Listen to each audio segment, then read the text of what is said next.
আজ থেকে প্রায় 7 থেকে 8 বছর আগে লাস্ট মা বাড়িতে এসেছিলাম। জায়গাটির শেষবার যা দেখে গেছিলাম তার থেকে অনেকটাই পরিবর্তন হয়েছে এবার। চারিদিকটা কেমন যেন অচেনা অচেনা ঠেকছিল। মামা বাড়ির চারপাশটা একটু ঘুরে দেখার জন্য বাইরে বেরিয়েছিলাম, তখনই ছোটবেলাকার এক বন্ধুর সাথে দেখা হয়। ওর নামটা ছিল তপন। ওর নামটা ধরে ডাকলাম আর ওর পিছন পিছন ছোটা শুরু করলাম। ওর নামটা ধরে ডাকা মাত্রই ও আমার দিকে হাত উঁচু করলো আর তারপর আমার দিকে হাসতে হাসতে আসতে লাগলো। তারপর দুজনে মিলে এদিক ওদিকটা একটু ঘুরে যেন দেখতে লাগলাম। অনেকদিন পরে এখানে আসার কথা শুনে ও আমাকে অনেক কিছু বলতে চাইলো।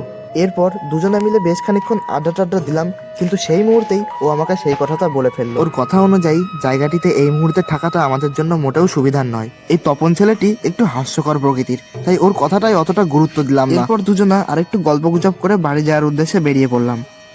বাড়ি যাওয়ার পথে ওর কথাটা আমাকে খুব ভাবাচ্ছিল, তাই আবার পুনরায় ছুটে গেলাম সেই দিকে।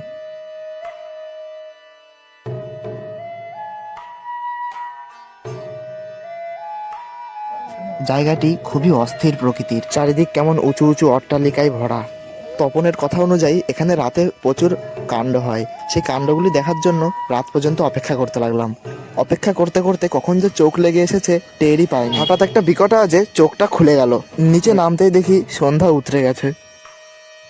এরই পর গা ছমছমে সেই পরিবেশে আমি সেই বিশাল অট্টালিকার দিকে এগিয়ে যেতে লাগলাম। একটি কবর চোখে পড়লো, সেটিকে না গুরুত্ব দিয়েই এগিয়ে গেলাম সামনের দিকে। এরপর যেটা আমার সাথে ঘটলো সেটা আমি কল্পনাও করতে পারলাম না। গেটের সামনে যেতেই কে যেন হঠাৎ আমার সামনে চলে আসে। আমি তো ভীষণ ভয় পেয়ে যাই।